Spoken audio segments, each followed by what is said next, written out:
Hey guys, what's up? It's Imurgency and welcome back to our channel. First and foremost, before I get into anything in this video, I want to thank all of you so much for 40,000 subscribers, and that means so much to me. And I just want to say that I'm super appreciative of all of you who have been supporting me, whether that be for, like, I don't know, you're just seeing me now, or if you've been following me for the past couple of years, seeing me through my journey, going through college content, doing other things, now doing like show reviews and commentary.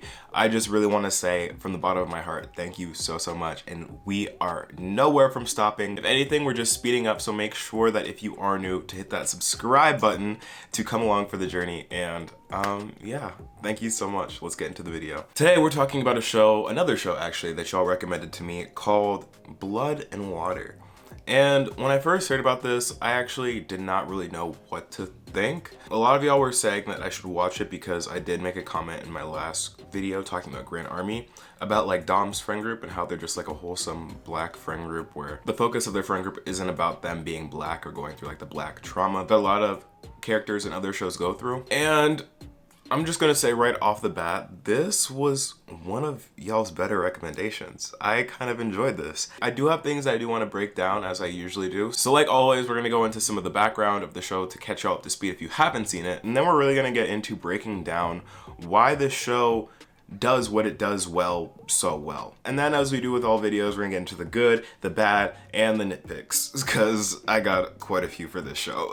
So let's get into it. Blood and Water, if you have not seen it, is a South African show on Netflix. It's in English, and like the closest comparison I can really draw to it from what I've seen before, it's like the black version of Elite. So basically the show starts off with the main character, Kuleng, who has a bunch of family issues because we learn pretty quickly that her older sister went missing at birth, and her family has really never recovered from that trauma. Like, they celebrate the missing daughter's birthday every single year, and by the time it gets to like the 17th birthday, Kuleng is like tired of it, because not only does she not know her older sister because she is just gone, but her family is also in shambles because her mom and dad are split up and are currently fighting. And then eventually, if that wasn't bad enough, things get worse because her dad, who she admittedly feels closest to, or at least it seems like she's closest to, gets arrested and is actually accused of kidnapping and selling his own daughter into slavery. And this is that older daughter that went missing. Kuleng ends up transferring over to this private school where she encounters someone who she believes is quite similar and might even be her own sister. I forgot to mention this, but the reasons why she thinks that she might be her sister is because like she went to this party and they have the exact same birthday, and someone said that they look similar, and that's basically what she's going off of. And basically this whole season is Kuleng trying to navigate through this whole private school, like preppy, really gossipy environment, while simultaneously trying to discover more and more about this girl who she believes is her sister, who's named Fikile, who also happens to be like one of the most popular girls in school. So there's like that to also deal with. And I just gotta say that this background does not give the show justice, because the characters in this show, wow. Like, look at the material, look at the material. Look at the material. Besides them all being attractive, they also all play a giant role. Well, giant. They also all play a role. All serve as like roadblocks for Kuleng to really get to know Fikile. I'm gonna break down certain characters later on in different parts of the video, but just to give you a synopsis of like who's who. So I already told you who Kuleng is. Fikile is the popular girl who also happens to possibly maybe be Kuleng's missing sister, but she basically lives in this super rich family now, who's kind of sus and mysterious. But Fikile's main thing is that she doesn't want to be known as like the girl who had money, where everything was just handed off to her, and she really wants to earn her own accolades to get into college. Oh, also she's in a predatory relationship with her swim coach. Yeah, they went there. Then we have Wade, who I guess we're supposed to root for. He's like best boy of the show, if you get what I mean. Like, he's like real nice guy vibes. I think they're trying to set up Kuleng and Wade to be like endgame. I really hope not though. He's like a photographer. He's also like the headmaster's son. He knows like all the ins and outs of their school. He's super helpful to Kuleng, like really is in love with Kuleng, but Kuleng is just sort of like, in my opinion, I really hope that they don't end up together, because I personally am a fan, for many reasons, of Kuleng and KB. And KB is an interesting character because, like, I feel like there's a lot more to him that we don't know yet, and that might come in season 2. He is basically a part of like the popular friend group. He also, like all the other characters at the school, is super rich, and his dad is like a defense attorney who's doing like shady stuff behind the scenes, but KB doesn't really know about it. What he's really interested in is music. He's like an aspiring rapper who also is in love with Kuleng, and there is so cute together. Like, he's really just giving like typical skater boy vibes, but something about the face and something about his personality just like outdoes Wade. Like, Wade is literally always there for Kuleng, would drop anything to help her out. But like, it's just the way that KB cares. It is so mysterious. And like, doesn't know how to show his emotions correctly. And also can't rap for his life. Quick aside, I'm sorry. But like, there was a scene where KB and Kuleng were supposed to be making a song together, and they showed how they were rapping and singing before. And the whole scene, they were trying to make us believe that they were actually sounding good. If I can play the clip, I want you to hear firsthand how this sounds. Needed, don't I deserve it? Sisterhood, loving companion, am I not worth it? And then all of a sudden they play it back, they like run it back with like the overly produced version where it sounds like nothing like them, and I'm like, I need you. I need you. I need you.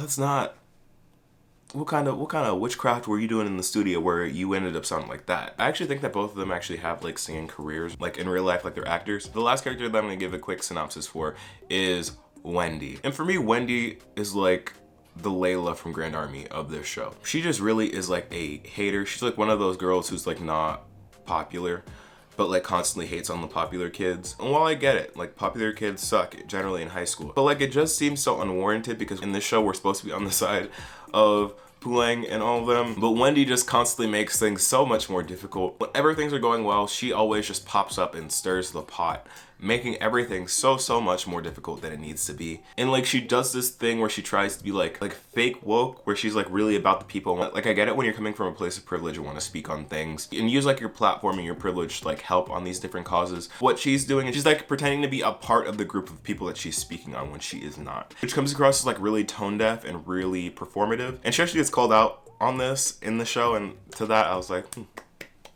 Like at the beginning of the show, I was totally feeling for Wendy because we didn't really get to know any of the other characters, and she was like the nicest to Kuleng. But as the show went on, she just turned more and more of like a jealous and hating ass bleep. I really just don't understand. But yeah, those are all the characters and maybe a few plot points of the show. Now what I really want to talk about is why I believe this show is so great and so unique, at least for like the American Netflix platform. And that is because throughout this entire show, all these characters are black, yet none of their issues or none of the plot points that happen in this show are because they are black. And I feel like that is something that a lot of media, or specifically like American media, struggles with. Before I say what I'm about to say, I do want to quickly acknowledge that I know that this is not an American show.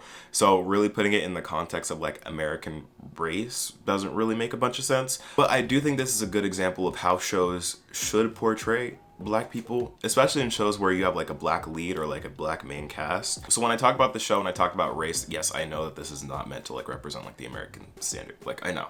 But with that said, I feel like a lot of American entertainment when it comes to telling black stories always has to deal with police, racism, poverty, or some kind of gang violence, which of course are the things that are like stereotyped as being like black stories, when in reality that's not like the case for like most black people. Like, yes, that is telling the story of some black communities, but like, where are coming of age stories? Like, where are our private school stories? Like, the problem I have with a lot of American media portraying black stories is that it isn't like telling like the entire experience. And in my opinion, it's pushing the narrative that because there isn't like representation in this, it's showing that like these are the only things, or like these are the only stories that really matter about the black experience, when there's like so much more you can talk about. Like, black people are really everywhere. So telling a story with black people that has nothing to do with any of those things that I talked about, that has nothing to do with like the stereotypes or like the generalizations about like black culture, can also do well, and is actually something that I feel like a lot of people want to see. Like, honestly, we don't have to see like black people be happy all the time. Like, all I'm saying is like when they do struggle, it doesn't have to be about the race, because at that point it's just glorifying black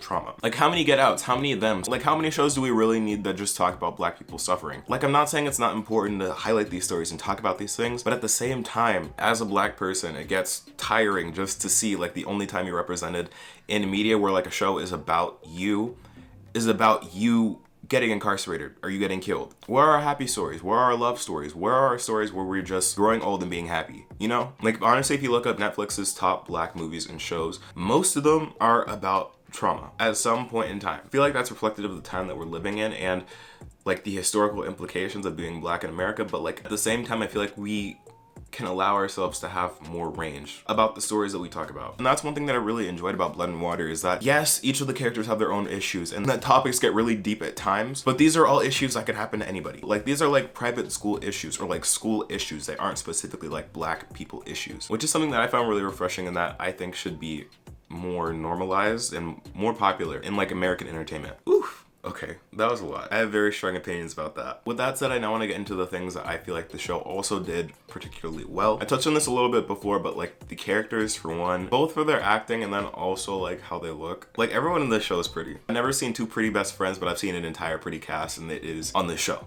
Like pretty much everybody looks good. Like sun-kissed, glistening, like they look good. And they're also good at their job. So like really it's just winning. Another thing that I really enjoyed is that the show was, or at least tried to be, pretty inclusive with like the people and stories that they would tell. Like they really touched on a lot of sensitive issues. They also have someone part of the Alphabet Mafia in like the main cast. Like Willie does play into like stereotypes and is like portrayed to be pretty promiscuous. And also is portrayed to be like really gossipy. And also I don't think we're actually supposed to like him. Is that really positive? Okay, maybe not so much of that one. And now we're gonna get into some of the things where I was kind of just like, Because while I do like this show, nothing is safe from my opinions. The first thing, which I feel like a lot of shows that were made, I don't know, when was the show actually made? It was released in May 2020. Assuming that they probably wrapped up production in March. Explains why things ended the way they did. The show, just for preface, is only 6 episodes. So like most shows made last year, it seemed very rushed. Like a lot of the plot points seemed very rushed and I could tell from the beginning. Like they just really zipped through things in the first episode to really have us understand how Kuleng ended up going to her first school, being with her hometown best friend, to all of a sudden being in a private school with a completely different friend group. That just seemed like a big jump. And I feel like they really tried to fit in a whole bunch of stuff just in 6 episodes without fully unpacking it. I know there's a second season on the way where hopefully some of that will get addressed. Just felt like very rushed, but at the same time really drawn out. And to explain that last point leads me into my next point. The main conflict of just like Kuleng and Fakile and like figuring out if they're sisters or not, I feel like that could have been abbreviated. I know I said this was shortened, but it didn't really need 6 episodes to really have Kuleng at least like hint to Fakile that they might be sisters. Like I get, do I? I just feel like Kuleng was really trying to hold on to the secret and thought that it was a bigger deal than it actually was. Like of course it changes a lot of things, but I feel like if you would have at least tipped off Fakile that y'all could be related, or at least hinted that maybe she wasn't a part of the same family, then things wouldn't have gotten as bad as they did. Even like near the end of the show, like even Fakile is like questioning whether she's actually related to these people or not. Like why did you literally wait until the last second to break this news?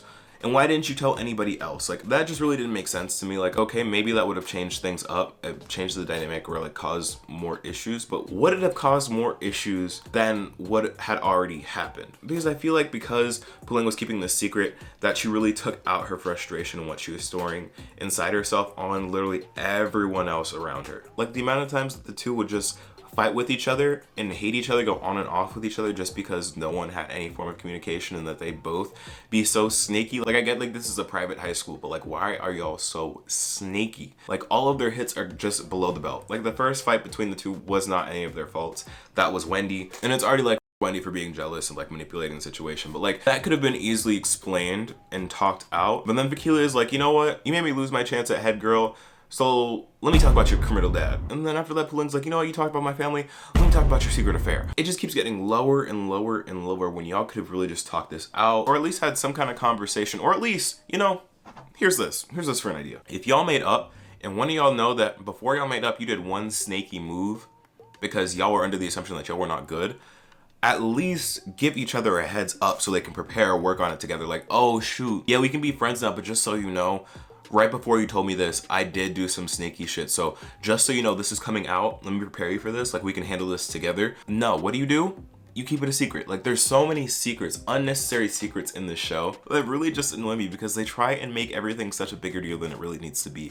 And then it becomes a bigger deal because of all the dramatics. And while we're on like the point of like keeping secrets and dramatics, for everyone that's watched the show, can we all agree that Kuleng is like the worst detective? Like the worst sneak. Like she's a good liar, because she lies a lot. She lies, like, I think she lies on the show more times than she tells the truth. But she can't sneak for anything. Like, anytime she tries to be sneaky, she always gets caught. Every single time she gets caught. After a certain point, you're like, why do you even try at this point? Because you're just going to get caught. Like, you know this. You have never successfully pulled off anything sneaky without being caught by somebody. So why do you continue to do it? And I guess with that out of the way, let's talk about the last thing, which is like the finale. It raised more question marks than it ended. And of course, that's because they do have a confirmed season 2 coming on the way where they're going to answer a lot of those. You know what? In comparison to a lot of shows that I've seen before, I will say that the finale was satisfying.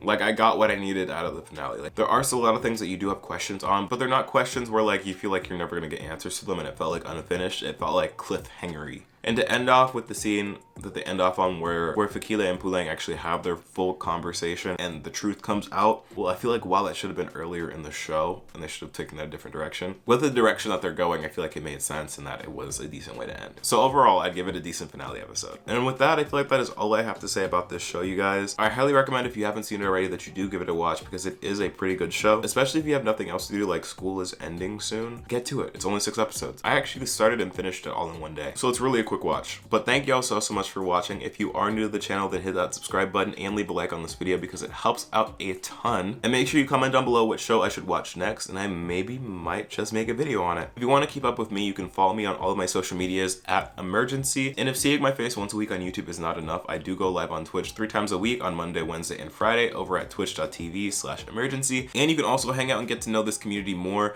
if you go and join our Discord. That will be linked down in our description below. But other than that, y'all, thanks again for watching. I've been Imurgency, and I'll see y'all in the next video. Peace.